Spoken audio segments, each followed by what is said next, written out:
whatever the reason, Americans are waking up and they're standing up against the warfare state.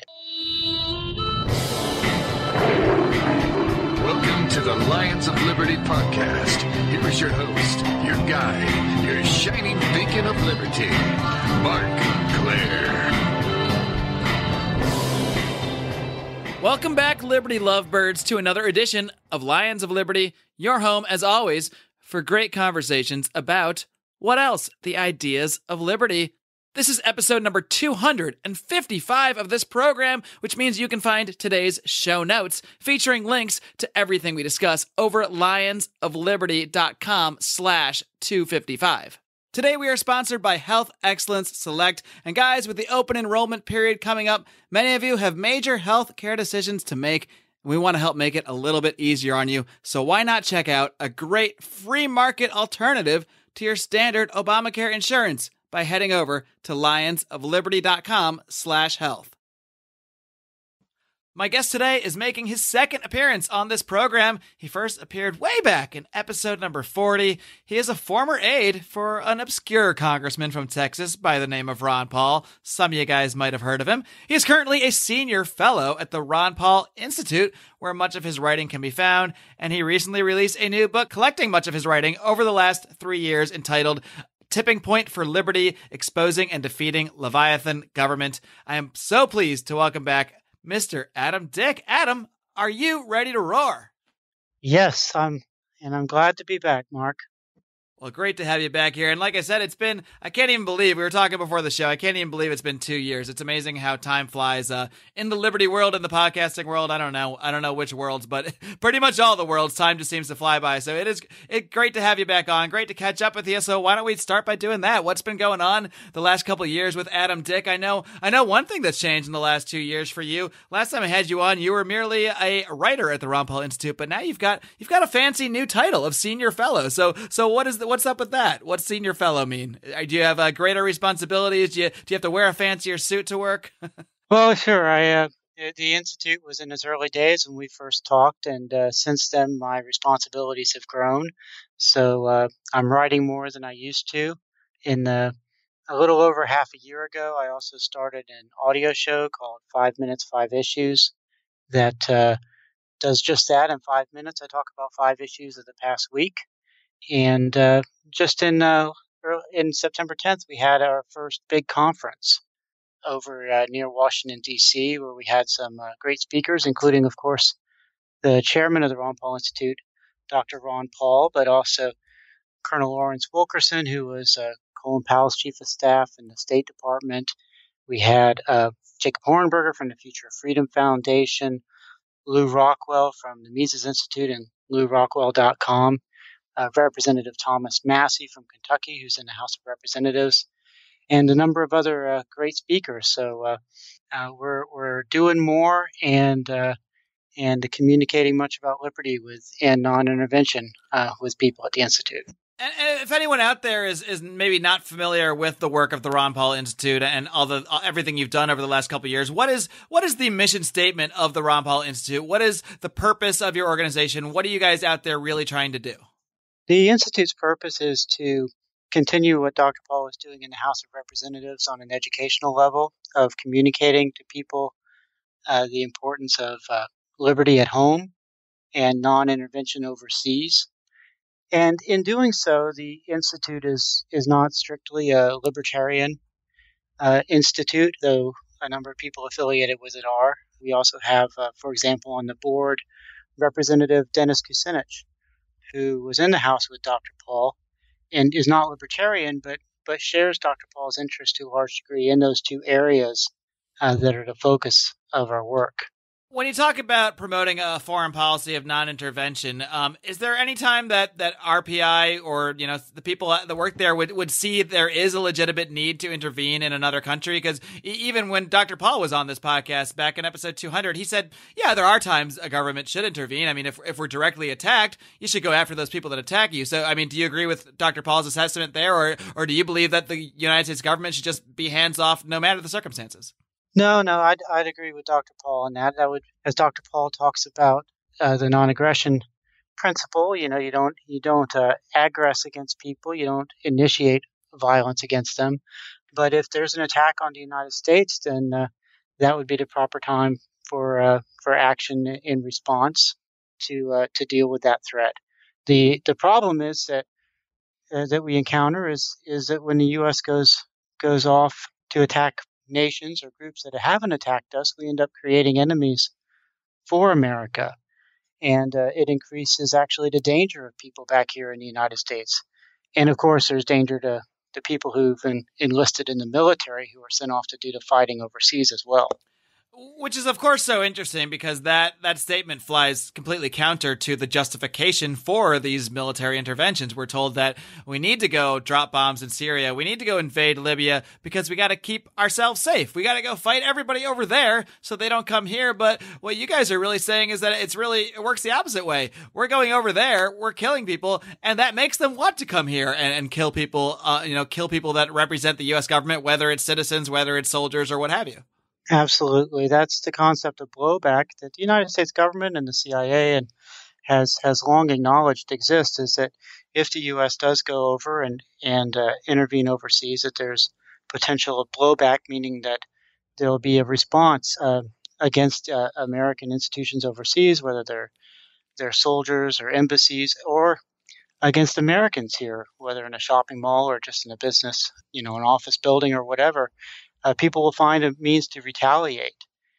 Michael Scheuer, who's also on the board of the Ron Paul Institute, and he was for a while the head of the Bin Laden unit that was in charge of tracking down Osama bin Laden.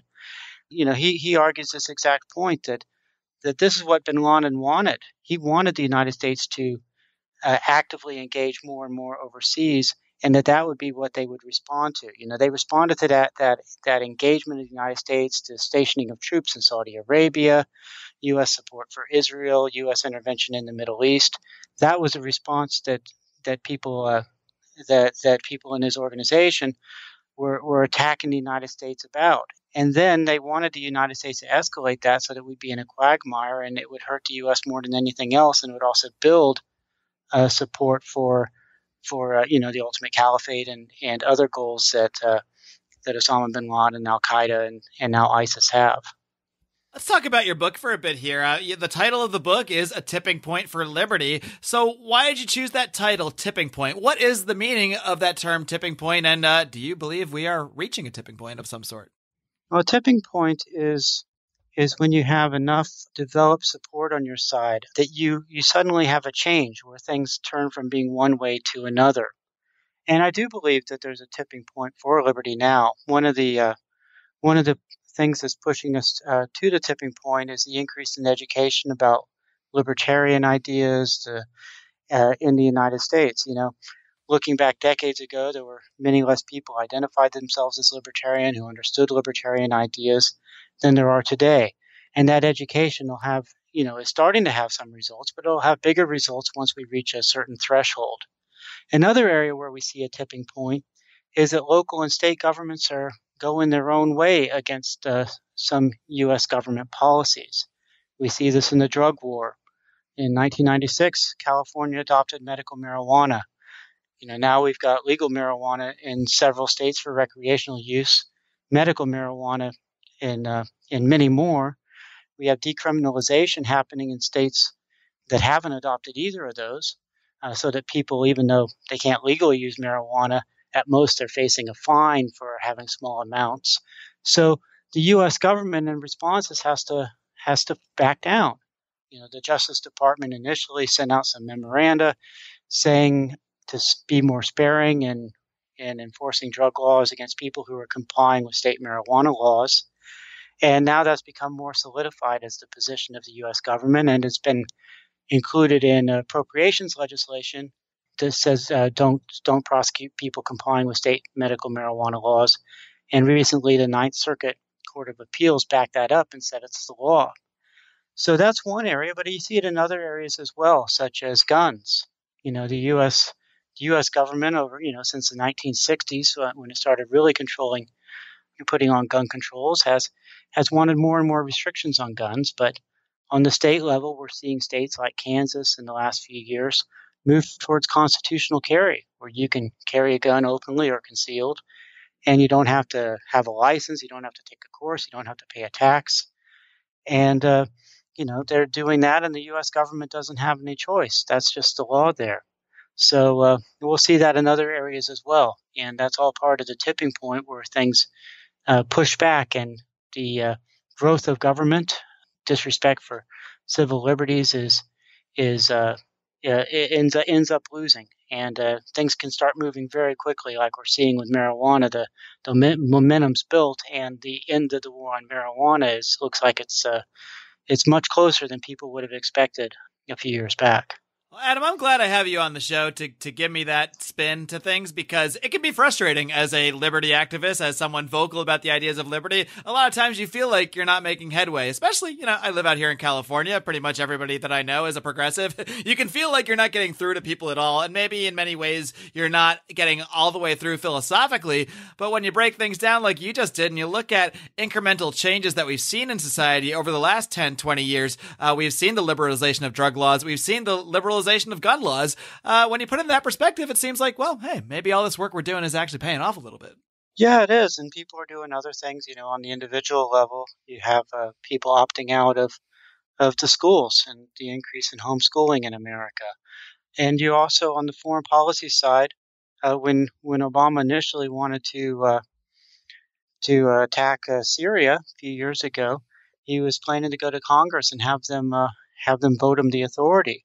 But the people in the United States, they were contacting their members of Congress and telling them, no, absolutely don't do this. We don't want war. And that stopped the war from happening then. Since there's been a lower level and somewhat and often covert intervention by the United States in Syria and Iraq. But it didn't reach the level that Obama wanted it to immediately reach a few years ago. So that was a great success, where the people were able to actually control the government and prevent it from entering into a big international conflict. Yeah, I recall that very vividly when Obama came out and said, we Assad has drawn or crossed the red line, I think it is, Mm-hmm. And it seemed to me, here we go again. We just invaded Libya, and they're going to do it again. And I almost felt resigned. Maybe I'm too much of a pessimist, but I thought, this is going to happen again. They're going to launch another war. They're going to overthrow another government, and it's going to be a disaster. And by all accounts, Syria is definitely a disaster in many ways, but at least it is not a full scale military bog down like we did see in Iraq. It's not the Civil War itself is probably maybe close to the disaster that Libya is, but at least American troops aren't, occupying the country, which is a lot better than it looked like it might be 3 or 4 years ago. So there's no doubt that I think the liberty movement is a major part of the voices that are creating this change in society. Even if we're not getting a quote unquote libertarian president anytime soon, or even a libertarian congressman, the voices of liberty that are all out there, they do have an effect on society over the long term. And I really do think that Ron Paul did a lot to wake people up to sort of an anti-war position, to an anti-Fed position, to a lot of topics and a lot of positions that simply were not popular or were not mainstream whatsoever before his presidential runs. Absolutely, and it's you were right to have low expectations, because if you looked at what Congress would be expected to do with a war on Syria, they don't stop the presidency from initiating wars overseas. We've had plenty of wars since World War II with no declaration of war, and the Congress just sitting back and letting it happen. And that's what we have seen with the intervention in Iraq and Syria that has happened since. Speaker of the House Boehner and his successor, both talk about how Congress should play a role, but Boehner never put forward an authorization for war. And he said for a long time, well, Obama has to present one, even though Boehner and the other leadership always were able to draft their own legislation on plenty of issues, put it through committee and put it right on the floor. When Obama finally did present an authorization for war, Boehner sat on it for a couple of months and then said, oh, I'm sending it back. You need to send me one that's more broad, that gives you more power. And then we can vote on that. So, they aren't fulfilling their responsibility, and they aren't stopping the executive branch from being aggressive in foreign policy. But thankfully, people in America have developed enough an understanding of the dangers of these foreign wars. And for some people, it's not a concern about deaths overseas, whether U.S. soldiers or individuals in these countries. It's also a concern of economics that these wars are costly, and that the U.S. government can't afford it with its huge deficits and debt. But whatever the reason, Americans are waking up and they're standing up against the warfare state in this instance and others. Adam, I want to touch on a few topics that you are addressed in your book, because you really have a knack, I think, for finding stories out there that really do demonstrate the ideas of liberty in action, or sometimes the opposite, the ideas of tyranny in action. But you have a knack for finding little stories that tend to fly under the radar and really highlighting the liberty angle on them. So a large part of your book is dedicated to the war on drugs, and I think that like myself, that's an issue you're clearly very passionate about. So why don't we touch on just a couple stories over the last few years and break them down a little bit, starting with something which I've really found interesting. It's not something really people think about too much as a part of the war on drugs or prohibition, but in many states and many municipalities, there still is a war on alcohol to some extent. So one story you pointed out, which I kind of blew my mind because I didn't even realize this was still a thing until recently, but the city of Arlington, Texas, recently legalized liquor stores, of all things. So can you tell us about that, and how long were liquor stores banned in Arlington? How far back in history of Arlington did the banning of liquor stores go, and what caused this change of a policy there? Well, Arlington is a neighboring city of where I live. I live in the Dallas-Fort Worth Metroplex, and Arlington's here. It's a lot of people may not be familiar with it, but it has over 350,000 residents. So it's a large city in the middle of a metroplex, including even larger cities. And what the voters did there a few years ago was vote in a referendum before them to legalize liquor stores. What we have here in Texas is local control over how much alcohol prohibition continues. No county or town has absolute alcohol prohibition where you can't, drink a beer in your own home. But they do have restrictions on the ability to sell beer.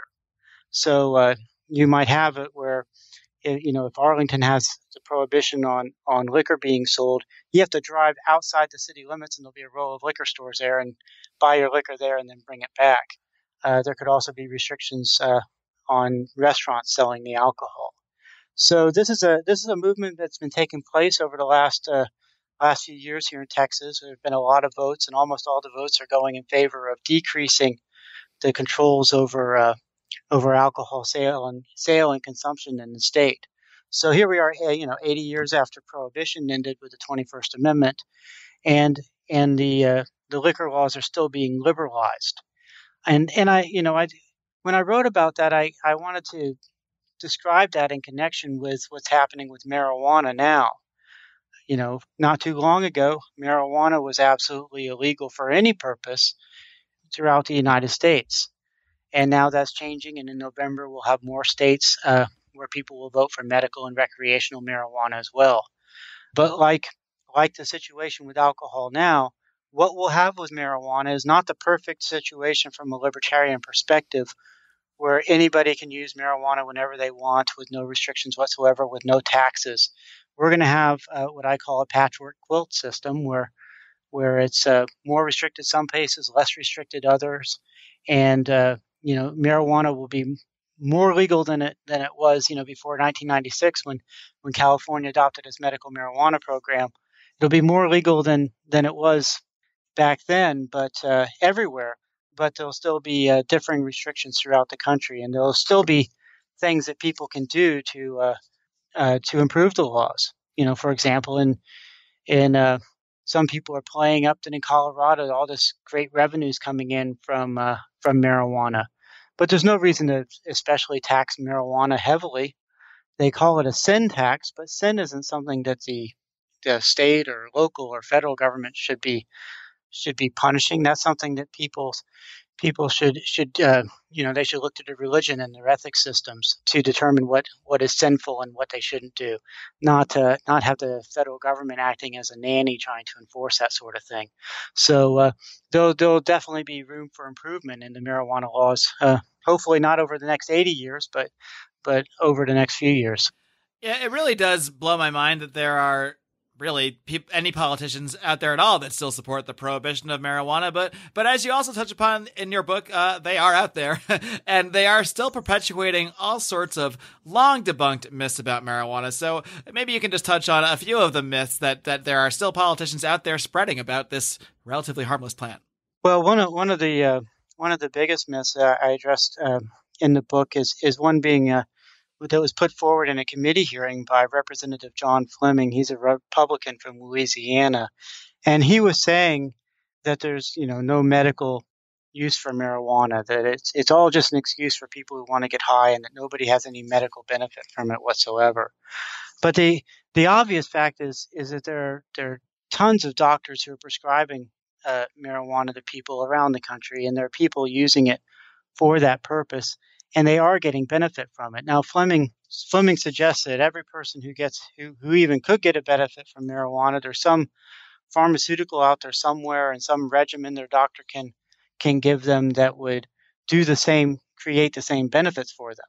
Now, supposing that's even true, what do you want these people to do? People who are in terminal condition and may have 5 years to live and are in intense pain.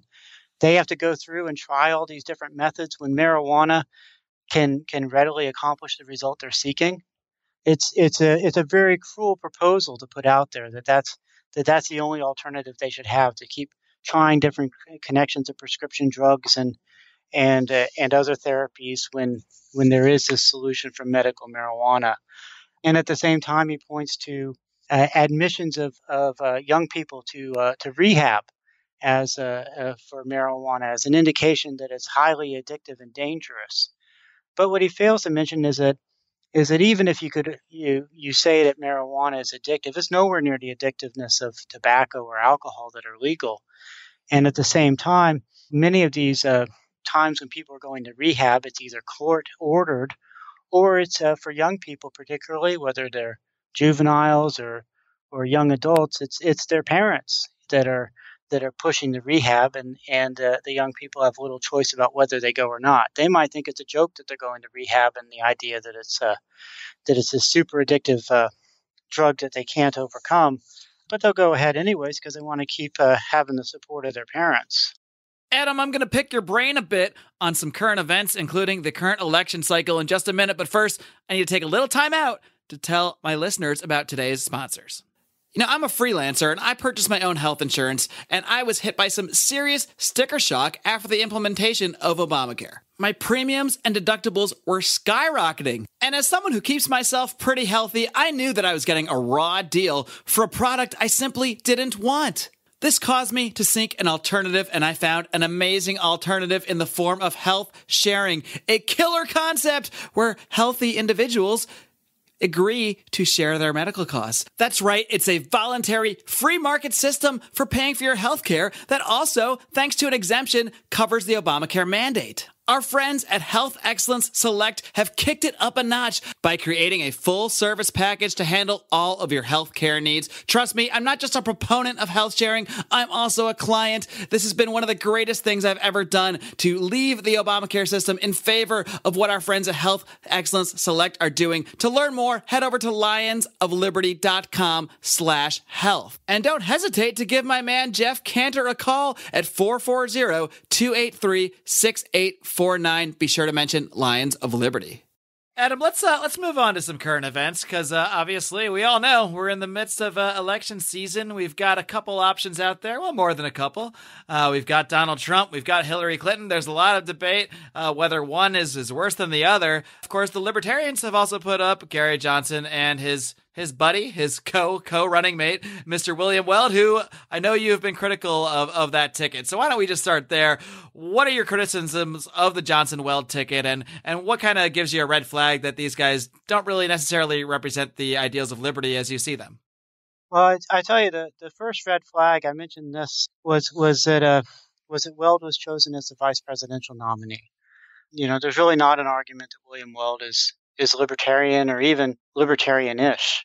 And a few days before the convention, there was an interesting article in National Review by David French, who was saying, we don't like Trump. I don't like Trump as the Republican nominee. We've got to find somebody to run third party. And French's suggestion was was that the best person would be Mitt Romney. He was one of the people like others on the largely on the neoconservative side who were trying to get pressure Romney in the running. Because that worked out so well last time when he exactly.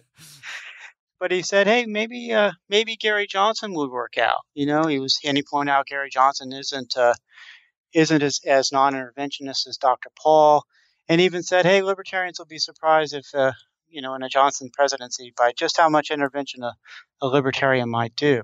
So when Bill Weld was named, that was a big red flag, and that happened just right at the last minute. And Weld had a bad history with actually signing a letter going out to members of the U.S. Congress telling them that they needed to reauthorize portions of the Patriot Act. It's not like he just sort of, vaguely supported it. He actually went out of his way to encourage people to reauthorize it. Right, and that's a big difference. Potentially you could argue that just an off-the-cuff comment doesn't carry the same weight. So, Weld has a history of a prosecutor. So this is an area where he has knowledge, as a lawyer who prosecuted cases. At the same time, another thing he did was soon after the Iraq War, he was out touting Bush as having a great foreign policy, George W. Bush, that is. And so here he is on both the domestic civil liberties side and on the foreign policy side, just saying awful things that nobody could defend as libertarian. Some things he's done since joining the ticket include recently he was interviewed and said that nobody on a terror watch list should be able to buy a gun.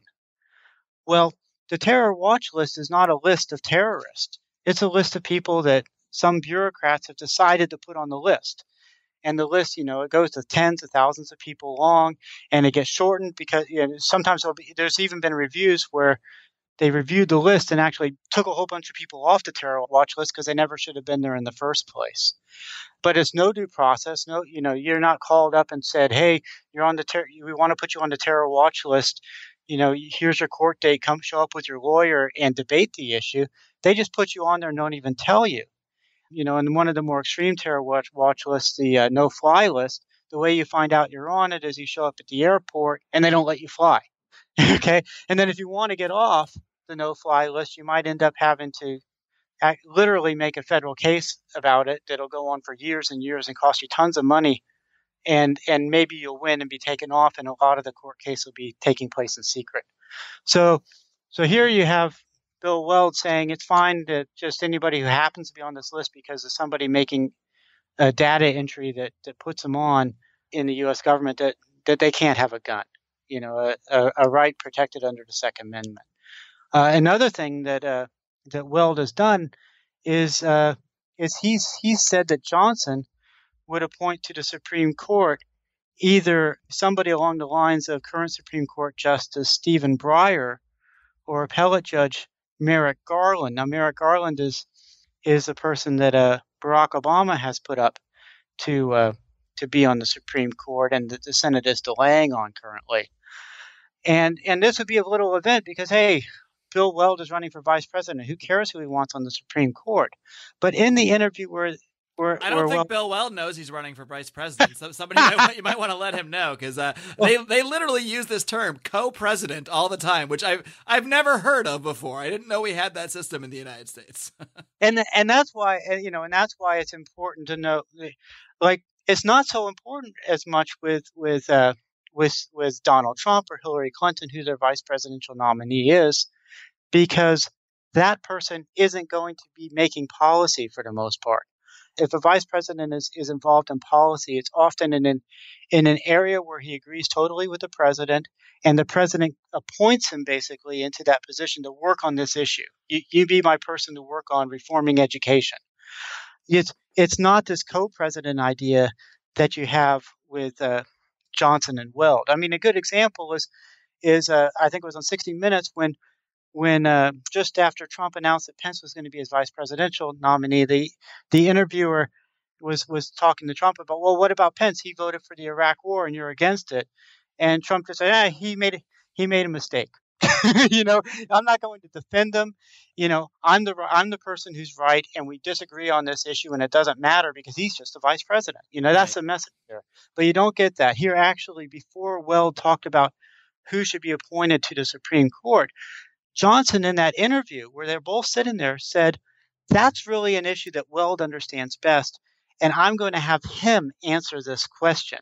He's basically deferred to Weld on this critical issue of who's going to be on the Supreme Court. It's amazing how many times when they had their town hall, they had a couple of them on CNN. One was Stossel, but I can't even count on two hands the number of times Gary said, Bill's got some thoughts about this. I'm going to toss this one to Bill. I mean, it's like probably 5 or 6 times per appearance he does that. So that tells me that it really seems like Bill Weld is leading this ticket and leading Gary more than Gary saying, come join my ticket. That's just the feeling I get. I don't know if the reality is that Weld was pushed upon Gary or what. I have no idea what went on behind the scenes. Gary claims that that I can't say this with a straight face, that Bill Weld was the original libertarian and then inspired him to, in his run for the governorship. So maybe that says more about Gary Johnson than anything else, though.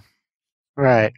So that's the situation with them. It's not your normal libertarian ticket. It's not even the libertarian ticket of that Johnson had 4 years ago. It's very different. It's not.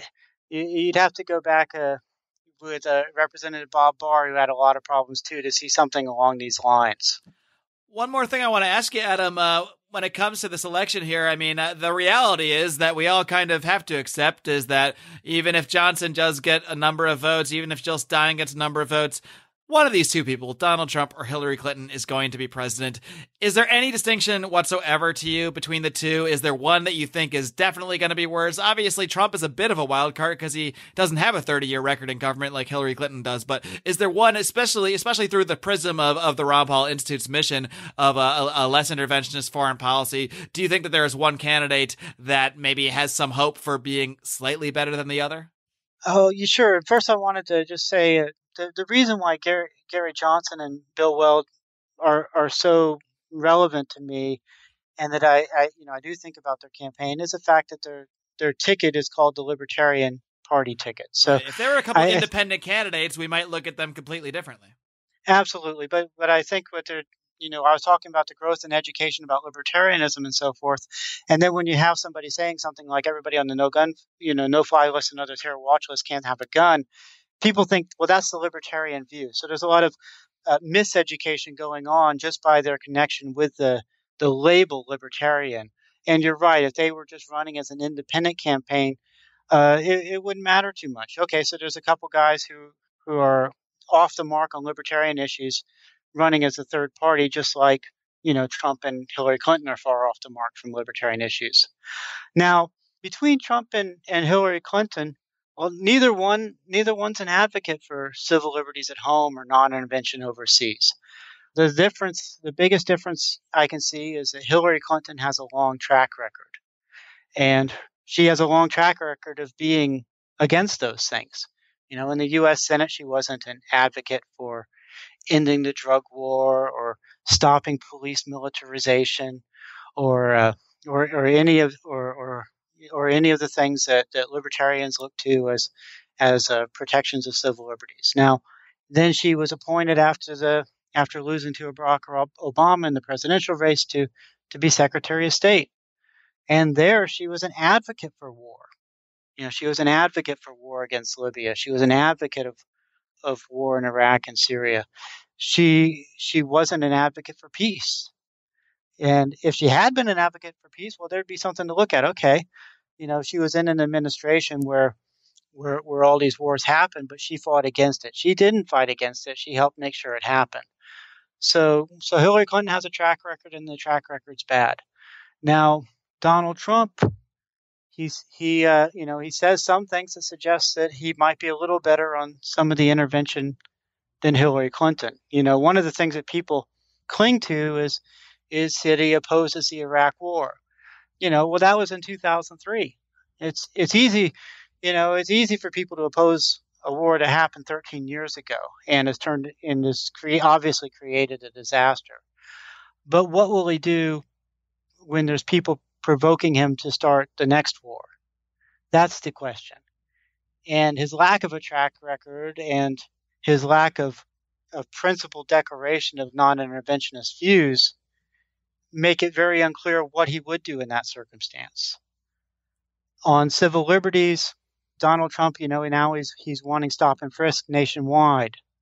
He's not an advocate of ending police militarization. In fact, he wants to lift the restraints that President Obama recently placed on the supplying of military-style weapons to U.S. police.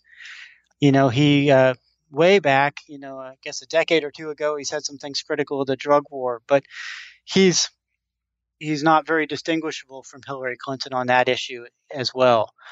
So, neither of them's a libertarian option. Neither of them lines up with respect for civil liberties or non-intervention.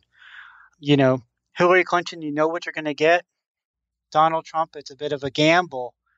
But I think you're fooling yourself if you think that with Donald Trump, he's going to be a big advocate for a move towards respecting civil liberties and not intervening overseas. There's no indication of that, but at least on foreign intervention, there's some iffiness that he's not an espoused advocate across the board of intervention. There's maybe a 1% chance that Donald Trump might not be completely terrible on that issue, I guess.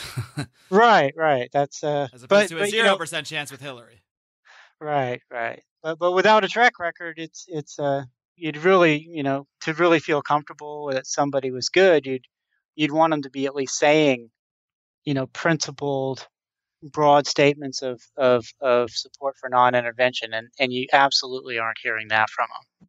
Well, I know where you are hearing that, and that is from yourself and the fine folks over at the Ron Paul Institute. So I do encourage everyone to go check out their work over there, check out your work over there as well. Adam, before I let you go, why don't you just give everybody the full roundup of where they can find your work, of course, over at the Ron Paul Institute, but everywhere else, and let them know how they can contact you, whether it's social media or what have you. Sure. It's at the Ron Paul. It's ronpaulinstitute.org. That's the website. And everything I write and my weekly audio show, they're there. You can also find all of those at adamdick.com. And at adamdick.com you can find an easy way to follow me on Twitter and Facebook as well. Adam Dick, it's been a pleasure catching up with you. Let's try to do it again in less than 2 years' time, and keep up the great work, man. Great. Thank you. Take care, Adam. You too. All right, folks, and I hope you enjoyed my conversation today with the great Adam Dick of the Ron Paul Institute. And like I mentioned during the interview, it's great talking to someone like Adam who has such a positive take on things, even when we're talking about terrible things such as overseas aggressive wars, such as the war on drugs. There are bright spots to be found, and Adam is the kind of guy that can go out there and find some little stories that can show us, look, we are making some progress in certain areas. And frankly, the war on drugs is maybe my most important issue, and that is one place we are really seeing some major progress. Obviously, we're seeing the legalization of marijuana across the country in various ways, and that is only one substance, only one small step in beginning to decriminalize the ownership of substances overall. I think we have a very long way to go philosophically by really changing the beliefs of the population, but there is at least some significant progress on this one area, and it's thanks to people like Adam Dick, thanks to people like Ron Paul, thanks to all the voices of liberty that are out there talking about these issues. That's what really does over time create the cultural change that we need to see improvement in these areas. So, hey, you can do your part by talking about these issues yourselves, or maybe at least sending your friends, your family over to podcasts like this one where we keep advancing these ideas. Please, I encourage you to share all our material. Go to our Facebook page, facebook.com/Lions of Liberty. Reshare our stuff from there. Go to us on Twitter @Lions of Liberty. Retweet all our stuff, and maybe you too can help ignite the ideas of liberty in some other minds out there. You can also continue this conversation with myself and my fellow Lions of Liberty associates by joining our private Facebook group, called the Lions of Liberty Forum. You can find that just by typing Lions of Liberty Forum in your search bar on Facebook, or we will, of course, also link to that in today's show notes at lionsofliberty.com/255. And while you're on the internet racing around telling your friends about Liberty, could you take 2 seconds out of your day to leave us a 5-star rating and a great review on iTunes, on Stitcher Radio, however you listen to this podcast? Those reviews do wonders to boost us with those crazy algorithms out there that these platforms tend to use to determine what sort of shows to promote, what shows to put in front of people, and doing that really does help up our profile. So we really do appreciate those of you out there who have left us a 5-star rating, left us a great review. We encourage you to keep doing so, because that's how we're going to expand the show. That's how we're going to advance the ideas of liberty. And that's how we're going to continue to see positive change, like the kind of change that Adam Dick was pointing out today. So I highly recommend you following Adam Dick, following his writing. One of my favorite writers to read on a regular basis, and he's always on top of the current issues, just as we try to stay on top of them here at Lions of Liberty. And we're going to keep doing that next Monday when we look at the latest presidential debate, the third showdown between Donald Trump and Hillary Clinton. It takes place tonight, if you're listening to this podcast in chronological order, which not everybody does. But tonight, on Wednesday evening, the 19th, which may be in the past, depending on when you listen to this, the third Republican debate, we're going to break this whole thing down with a great Lions of Liberty crew. And before then, don't forget, every single Friday, including this one, we've got another edition of John Odermatt's Felony Friday, his weekly look at the broken criminal justice system. So we've got a plethora of Liberty content coming your way in the next week. Don't miss a thing. Until then, guys, live long and live free.